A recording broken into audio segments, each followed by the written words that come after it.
राखी जोगा के नखा देखा तू तया के तू बड़ा बहरा भुलाइल यहाँ जवानी फुलाइल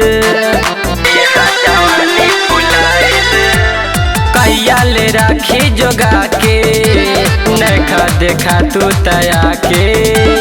तू बड़ा बहरा भुलाइल यहाँ जवानी फुलाइल लगया बता जवानी झरक जाई हो तू ये मार दी देवर जादी छोटका पिया फुलौना भड़क जाई हो तू ये मार दी देवर जादी छोटका पिया फुलौना भड़क जाई हो।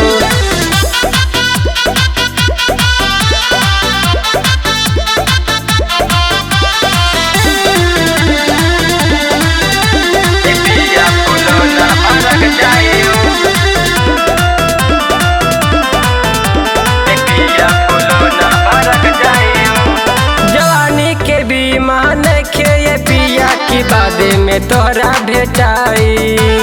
मन बन बतिया हो दुर्गतिया देबा तू हमके गवाई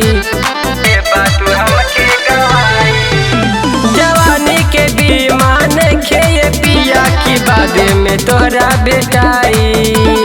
मन बन बतिया हो दुर्गतिया देबा तू हमके गवाई हमर जवाना लगे कि फरक जाई हो सुइया मार दी देवर जादी छोटका पिया फुलौना भड़क जाई हो सुइया मार दी देवर जादी छोटका पिया फुलौना भड़क जाई हो।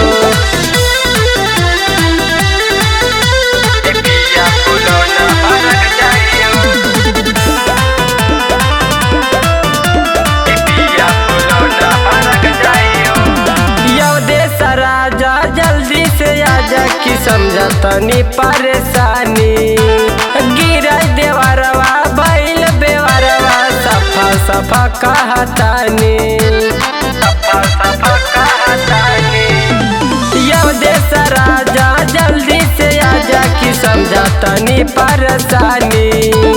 गिरा देवरवा बैल बेवरवा सफा सफा कहतानी लग चोली के सियाना चरक जाई हो सुइया मार दी देवर जादी छोटका पिया फुलौना भड़क जाई हो सुइया मार दी देवर जादी छोटका पिया फुलौना भड़क जाई हो।